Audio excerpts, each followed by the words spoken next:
Février 2020, c'est une série sur les écrivaines contemporaines vivantes. Ça s'appelle 29 contemporaines et c'est parti.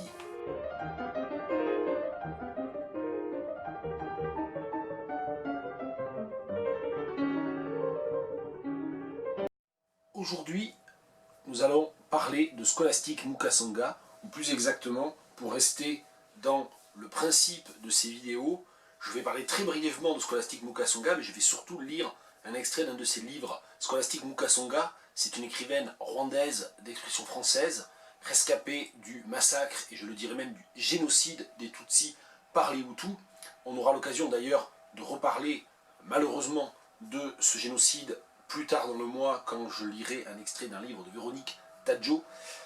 Scholastique Mukasonga, je l'avais lu dès son premier livre, Inyenzi ou les cafards, et je vais aujourd'hui vous lire un extrait d'un de ses romans, un roman qui lui a d'ailleurs valu le prix Renaudot 2012, c'est Notre-Dame du Nil.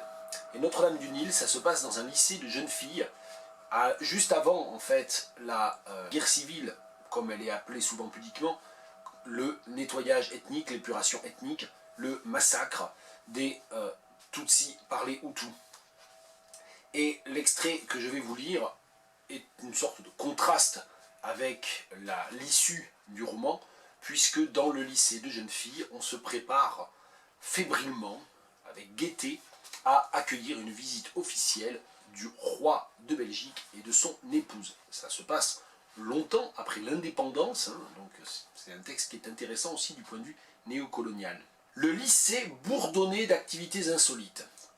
Pour montrer les progrès de l'émancipation féminine, on décida, passant outre les réticences de la mère supérieure et sur les instances de la ministre de la promotion féminine, de raccourcir les jupes des uniformes. Le même ministère expédia des chemisiers blancs pour remplacer les anciens de couleur jaune.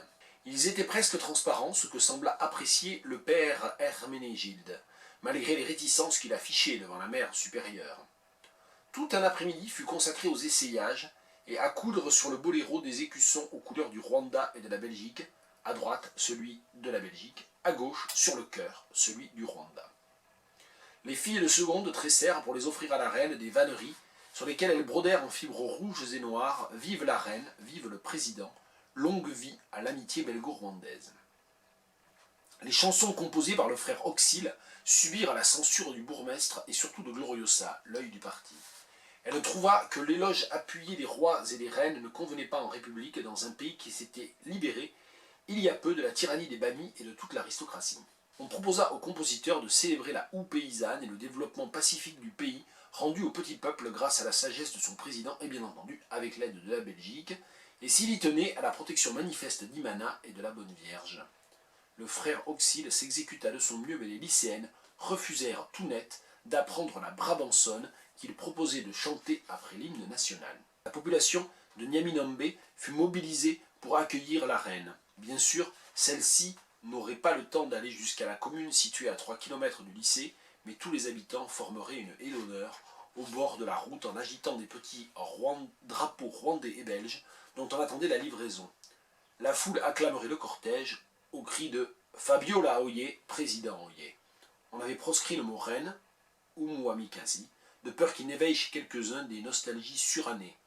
Les imiganda, les travaux communautaires, furent consacrés à combler les ornières de la piste. On planta de part et d'autre des branches d'eucalyptus, les bananiers qui décorent habituellement les bas-côtés des routes où passent les cortèges officiels ne poussant guère à cette altitude. Un peloton de militaires établit son campement à proximité du lycée et multiplia les patrouilles. On espérait que la reine ne manifesterait pas le désir de pousser sa visite jusqu'à la source du Nil. Ce n'était d'ailleurs pas au programme, car on n'avait ni le temps, ni les moyens de restaurer la statue mise à mal par les intempéries. Un passage un peu, on va dire, comme une sorte de parenthèse, une parenthèse dans laquelle on entend aussi toute la complexité historique, et dans laquelle, évidemment, l'histoire coloniale et l'histoire des massacres et des exactions perpétrées aussi par les Belges au cours de la colonisation sont sous-entendues en permanence, j'ai envie de dire, et comme c'est un sujet qui est en train de redevenir pas mal d'actualité, puisqu'il va y avoir des films, je crois, sur la période coloniale belge, voilà, je pense que c'était aussi l'occasion d'en reparler. Scholastique Mukasonga, Notre-Dame du Nil.